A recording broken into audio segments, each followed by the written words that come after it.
What if I told you that Pablo Escobar, the world's most infamous drug lord, was just as obsessed with cars as he was with smuggling coke?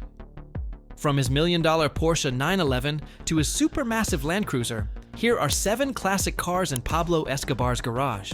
Let's start with Pablo Escobar's Porsche, the most expensive vehicle he had. While Mr. Money here climbed the ranks in Colombia's deadly drug wars, he got his hands on this to add to his fleet. This exact Porsche was originally driven by 2-time Formula One champion Emerson Fittipaldi.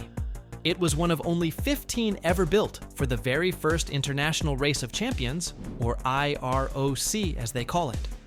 Now this four-wheeler used a 3.0-liter air-cooled engine that oozed 315 horsepower and gave it a top speed of around 180 miles an hour.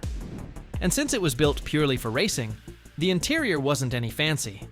Just lightweight junk, bucket seats, an easy dashboard, and nothing for entertainment. After one heck of a race, the racing champion Emerson Fittipaldi punctured the Porsche's fuel tank, so the car was just abandoned. Once Escobar heard about the car, he got it fixed and bought it from the racing company that owned it. And of course, he had to make his print on it. Mr. Escobar added a front splitter and massive wing to the vehicle, giving it this super aggressive racer outlook. He once took it for a ride in Colombia. Apparently running a billion-dollar cartel wasn't just enough excitement. After Escobar's death, the car was stripped of every customization he made and was later auctioned in 2012 for $875,000. Today, a Porsche 911 like this could sell for as high as $2.2 million. The Simca was one of the first cars Escobar owned, at least legally, since he started his empire by stealing cars. Technically, this car wasn't exactly the most flashy. It was just a small French sedan with some Italian touches, but to Escobar, it was the best car to put on a racetrack. Kinda like using a 2002 Toyota Corolla for the 2025 F1 race. So what does the Simca run on? At first, you might think the Simca doesn't have an engine, especially for its small size, but yeah, there's a tiny 944 cubic centimeter engine sitting at the rear. This produced just 50 horsepower, which really doesn't look like the bare minimum of racing standards. Even its 4-speed transmission doesn't amp it much, giving it just an extra 25 miles an hour. Inside, Escobar's Simca was a bit too simple and awfully boring. No fancy tech, no luxurious features, not even a disc player.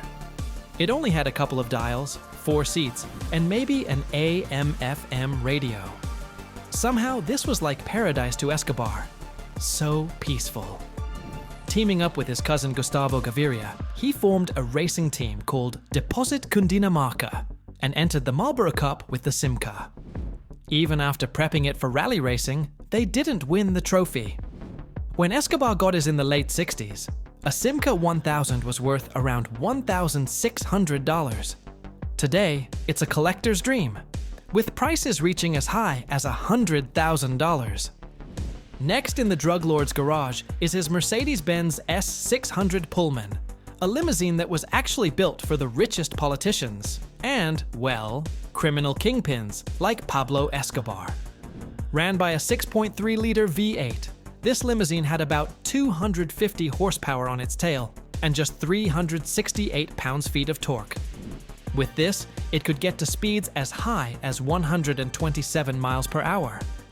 The vehicle has a 4-speed automatic transmission and a rear-wheel drive layout.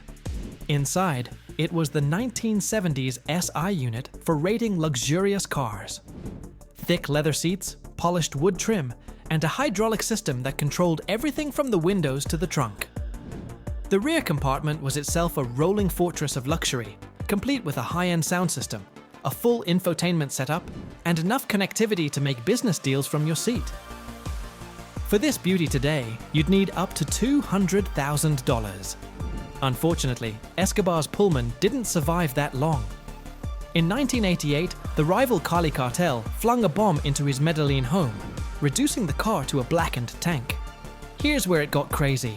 Rather than throwing the junk out, Escobar shipped it to his next estate in Hacienda Nápoles and displayed it as a war trophy, a message to his adversary that no one can stop him. Ah, Escobar's Renault 4. Created partly in Envigado, Colombia, the Renault 4 was a common sight on Colombia's roads. Even though it had this ordinary look, Escobar somehow saw potential in this vehicle for his racing game.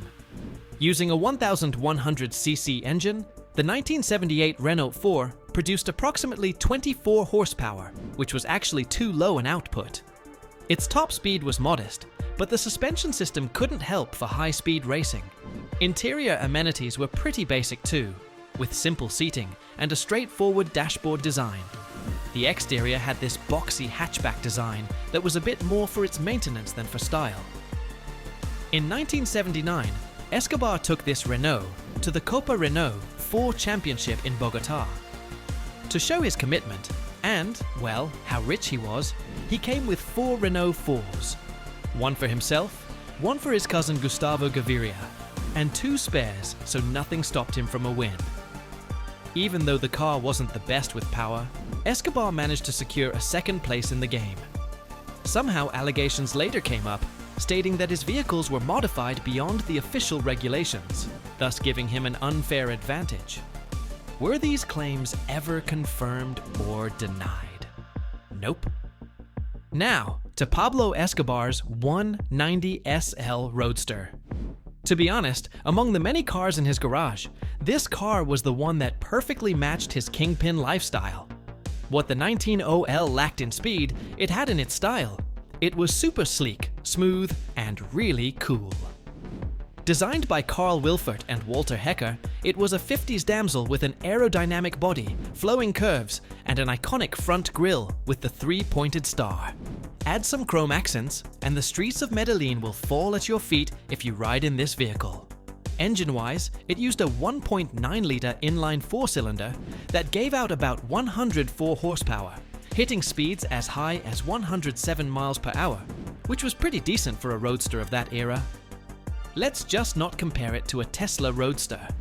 Inside, the cabin was all money, money, money, especially with its tidy and super symmetrical dashboard, central speedometer arrangement, and simple, stylish gauges.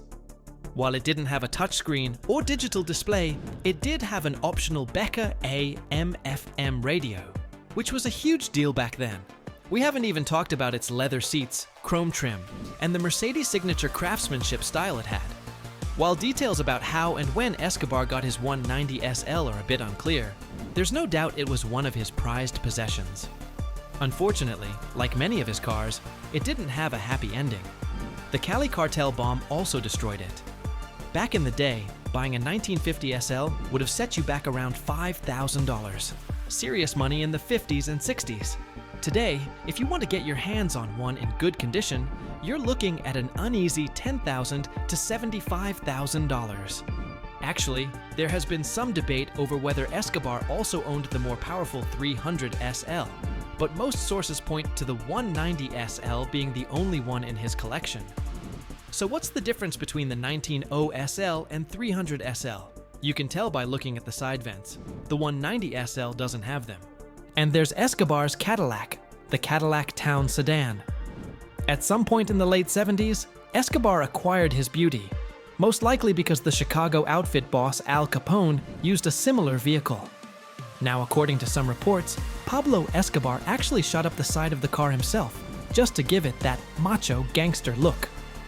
The 1928 Cadillac ran on a 5.6-liter V8 engine that pushed out 90 horsepower and carried the vehicle at a maximum of 80 miles per hour, quite the speed for a sedan. Its 3-speed manual transmission was another hell of a tool, helping it ride way smoother than some cars of today. Cadillacs have always been stylish, even this one. Designed under Harley Earl, the guy who basically shaped every American car, the Town Sedan had a sleek, commanding presence that was a head-turner. Inside, it was really comfortable with plush seats, high-end materials like mohair or leather, and polished wood accents that made it feel like a rolling lounge.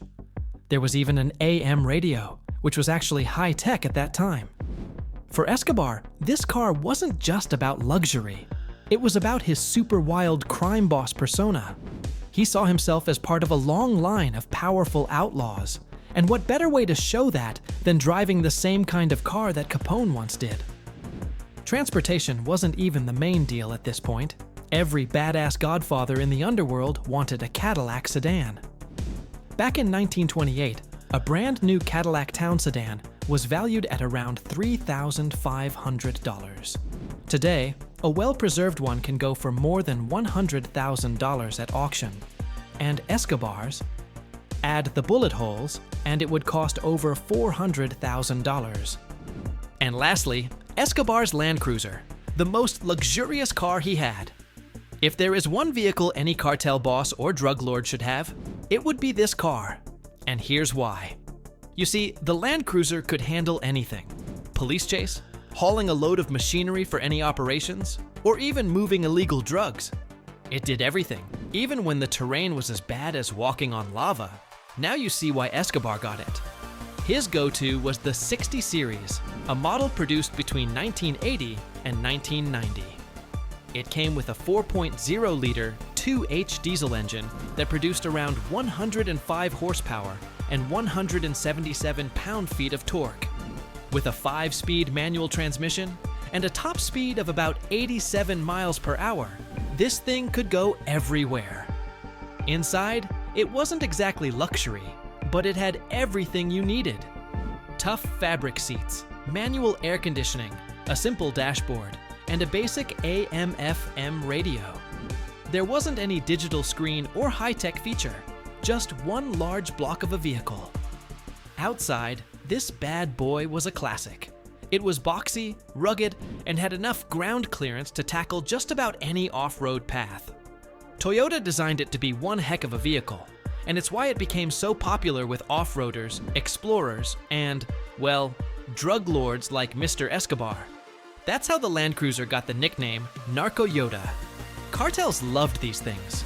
They were reliable, easy to maintain, and could handle remote jungle trails like they were paved highways.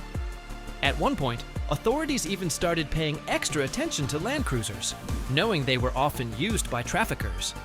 As for the price, the new 60 Series Land Cruiser went for $15,000 to $20,000 in the 80s.